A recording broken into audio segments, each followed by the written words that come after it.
Good morning, everybody. So we have some sad news to bring here this morning. After, losing the game yesterday, being 3-6, I talked about it, and you guys probably saw as well just how many injuries the Packers suffered. And we have some news on one player, and that is Rashan Gary. So first off, here's the first thing that came out this morning from Jeremy Fowler saying, initial belief is Packers pass rusher Rashan Gary suffered a torn ACL on Sunday versus Detroit, but the player is undergoing MRI to determine full scope of injury per source. If confirmed, injury would end the season for Gary, who has 6 sacks on the year, team holding out hope. And then it just got confirmed, unfortunately, by Ian Rappaport, who says Rashan Gary tears his ACL, source confirms, and will have an MRI to determine if there is additional damage. More bad luck for the Packers.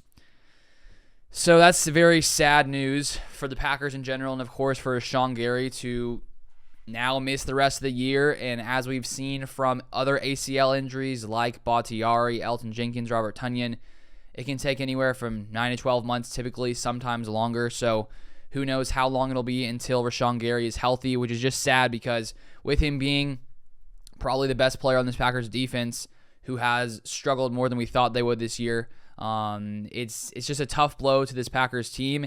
And we still have, of course, in the next few days, more injuries to discuss because after the game, multiple players were apparently in boots. I think Eric Stokes was in a boot.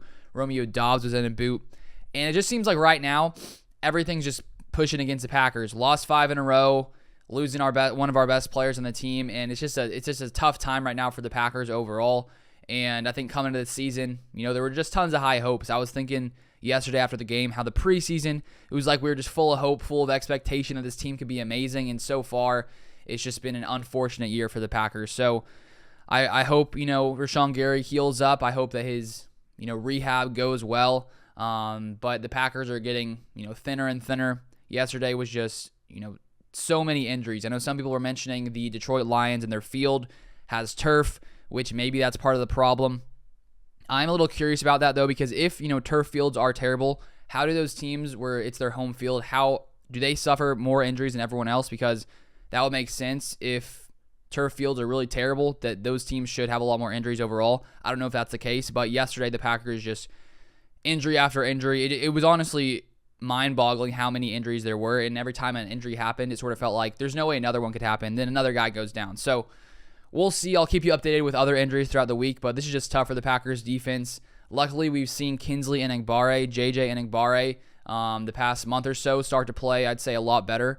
Packers 5th-round draft pick, so at least he's been producing, so he can come in and fill in for Rashan Gary. But of course, you can't replace Rashan Gary. He is an incredible player, incredible athlete. He's been one of the bright spots on this Packers defense this year, so I wish him nothing but the best. I hope that he heals up soon and comes back ready next season. So tough news for the Packers this morning. Hopefully everyone else will be not miss too much time. We'll see. I'll keep you guys updated as always. But that's all I have for this video. Thank you so much for watching.